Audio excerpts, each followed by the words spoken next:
Today, we are interviewing Vinita Turakhia, an ex-banker and policy analyst whose passion for sustainability led her to create a vegan fashion brand, Genuinely Not Leather. The brand offers handbags, wallets, and other small accessories.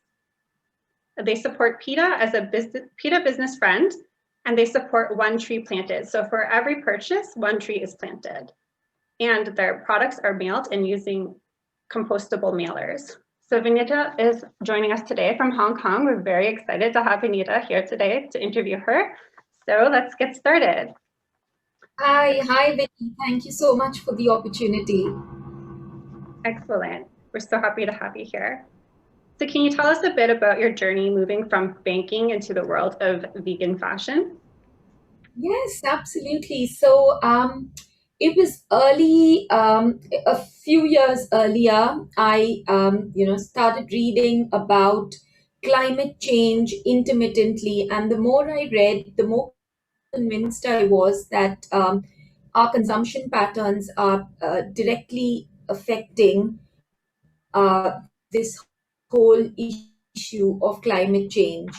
And as time progressed, I moved to a vegan diet. I did it mainly for the animals, but I was very aware of the environmental impact animal farming was having on the environment.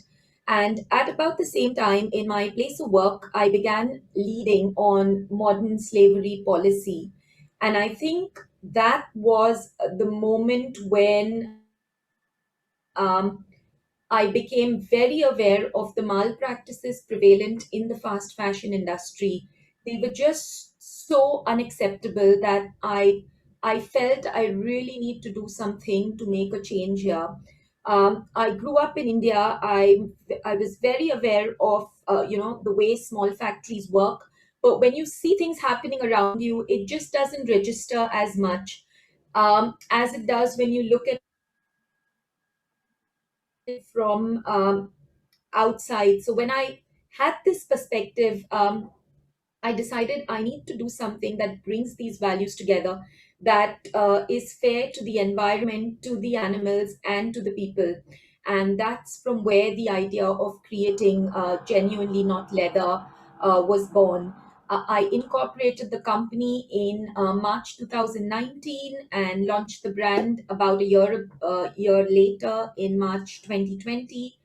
All this in the middle of political unrest in Hong Kong, and then COVID hit us.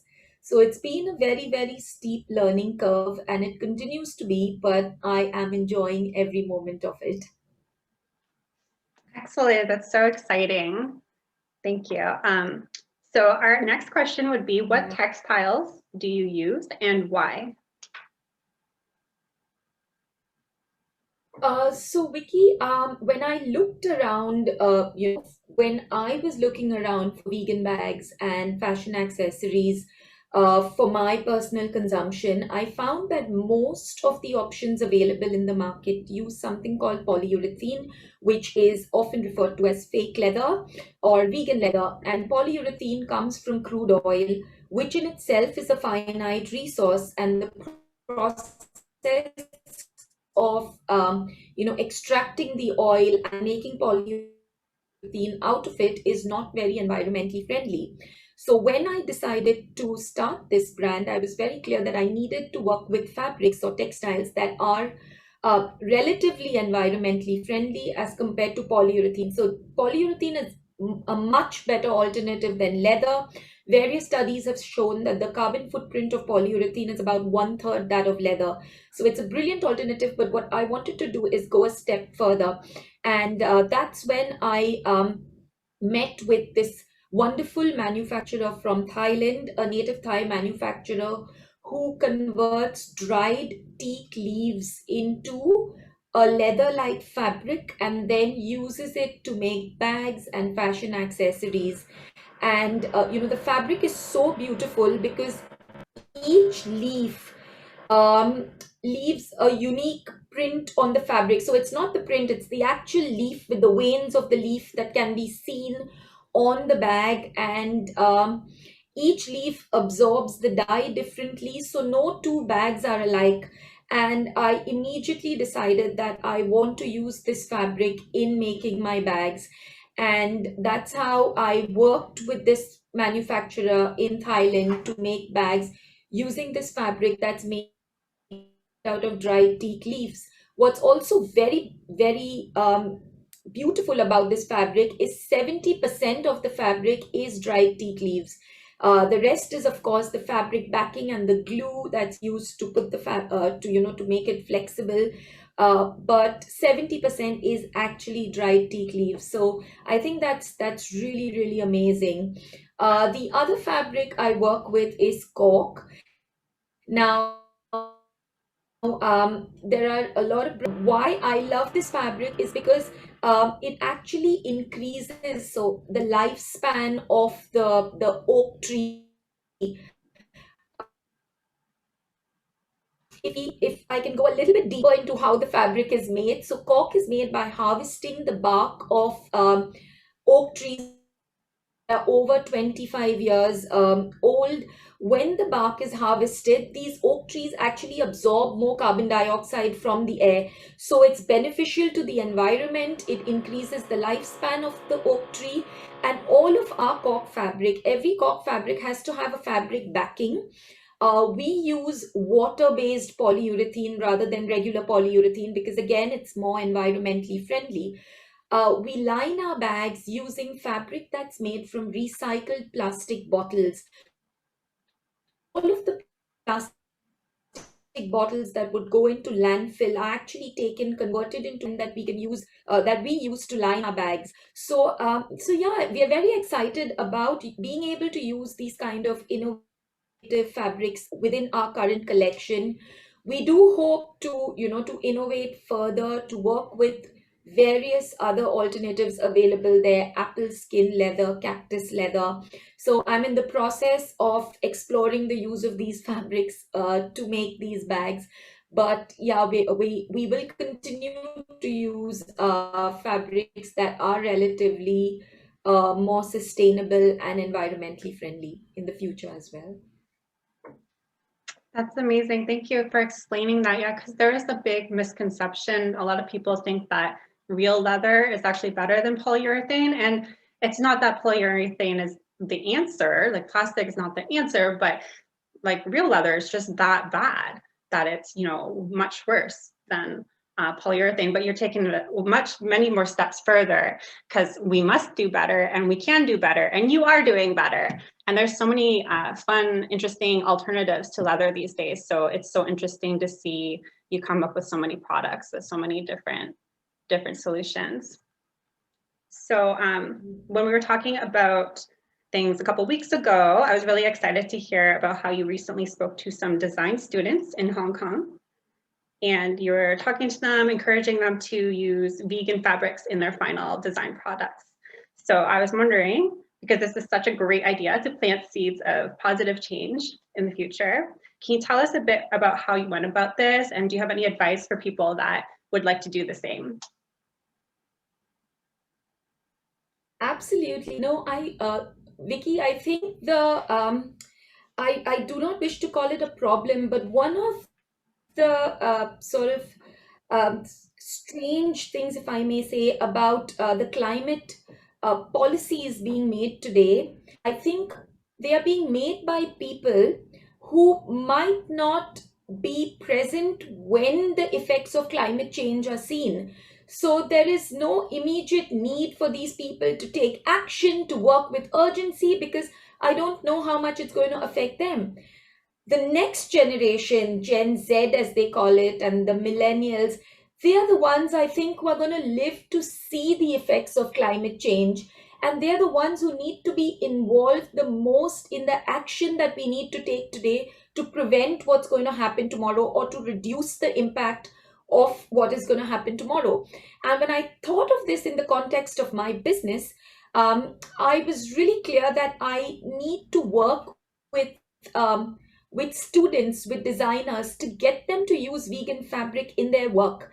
Planting the seeds at that stage would really, really, I think, be beneficial for the future. So I came across this design school called HKIS Interact on Instagram, and I sent them a message, telling them the work I do and asking them if there would be any designers interested in knowing more about the work or working with me in designing bags. And they ran a survey, and they were able to put me in touch with a few designers who were really excited about vegan fabrics. They had very less or very little awareness of the climatic impacts of leather manufacturing or the environmental impacts of leather manufacturing, of the vegan alternatives available there and why they are important.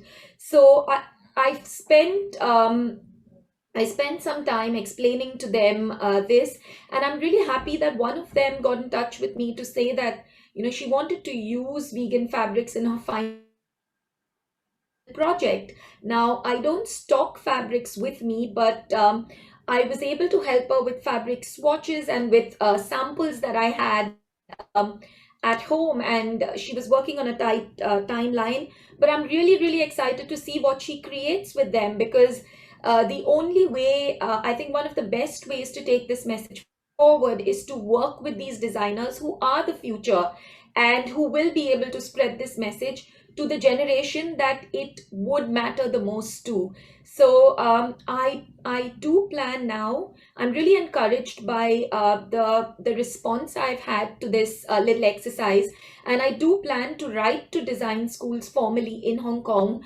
to talk to them and see if I can come and just speak to the students, introduce vegan fabrics to them, talk about the alternatives available, and just plant those seeds so they can use it when the time is right. So I do plan to do it formally going forward.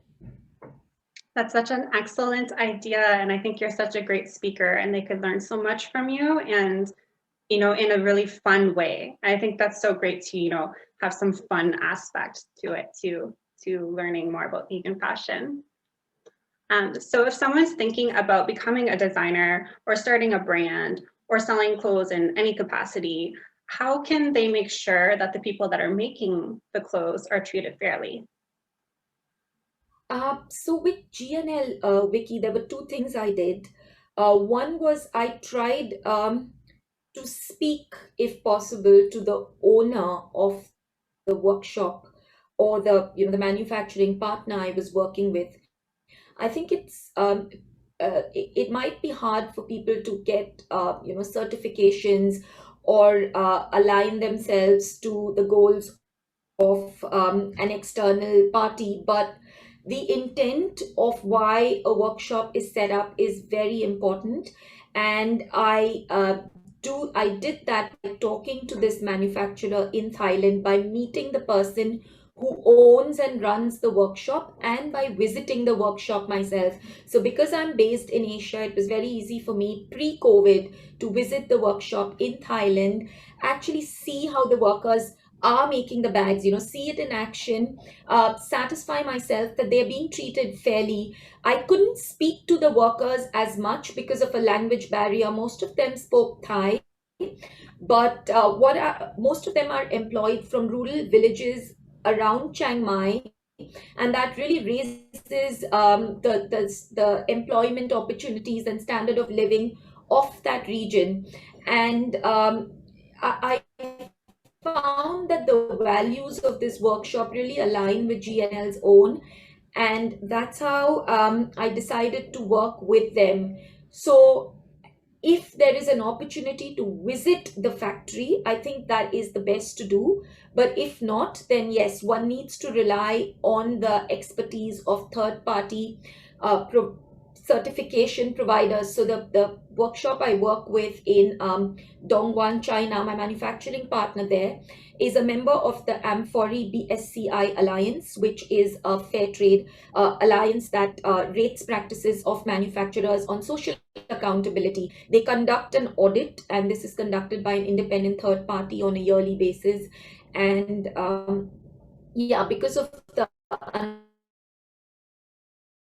in Hong Kong, I was unable to visit this factory, but I was really happy that they had received an excellent rating from this credible third party, agency, and they are part of this alliance, it again to me is shows the intent of the factory to make changes and to move in the right direction. So I think that's extremely important. And yeah, that's how I went about partnering with these two manufacturers. Excellent. That's very, very good to hear these tips. So the last question that we do have for you is, how can people support your vegan fashion brand and other vegan fashion brands? I think there are little things that the vegan community or the sustainable fashion community can do, which doesn't necessarily cost money.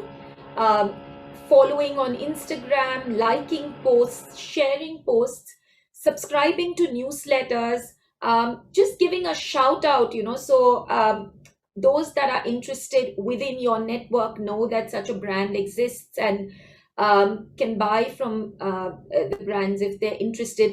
I absolutely do not support overconsumption. So I always say that think before you buy, and if you absolutely must buy, choose the most sustainable alternative available out there for your needs. So, giving a shout out, letting people know that the brand uh, is there. Most of the product cost, that adds up, is also selling and marketing costs, and it costs a lot to run a Facebook ad, to run an Instagram ad campaign. And if one wants to keep these products accessible and affordable, then I think it's the support of the community is really, really important. Also, those that do blogs, those that write gift guides, if a mention to the website or to the brand is included, that's absolutely amazing, because that really helps push traffic, that really helps raise awareness. So these are little things that can be done without actually spending money on the brand. Just about raising awareness, about getting the word out there, that would be so helpful. Great. And Yeah, that's sorry, awesome. Oh, sorry. Go on. I think the other point I wanted to mention is feedback. So all of these small brands like mine, we grow by word of mouth. So if you do buy a product, I find that even one line would be so helpful, because every review on the website just makes the brand that much more credible. And while one can, pay and get reviews done, that's not how one wants to grow the brand. So if you do buy products from small manufacturers, sustainable brands, please take that little time out to write an honest review. It may not always be a 5-star review saying this brand is the best, but every piece of feedback is important, because it helps you grow and helps you get better. So I would really request, whoever's watching this interview, not just for my brand, but any little brand, any small brand, please do make that effort to write that one line even of feedback that you can, because that's extremely important. Great. I love that this is something, all of these things are little things that we can do. It doesn't cost us anything, and it supports the community and really just helps everything grow and spiral. And yeah, so thank you so much, Vinita, for all of this very interesting and useful information. And I'm actually going to give you a great review right now, because I want to show everybody my genuinely not leather bag. I don't know if you can see it that well, but I love it so much. It is made out of cork, and the lining is made out of recycled plastic bottles. And there's just so many useful compartments and like slots and pockets inside on the outside as well. So I love it so much. This one's called The Rainy. And you guys can follow Genuinely Not Leather on Facebook, Instagram, LinkedIn, Twitter, and you can shop at gnlaccessories.com.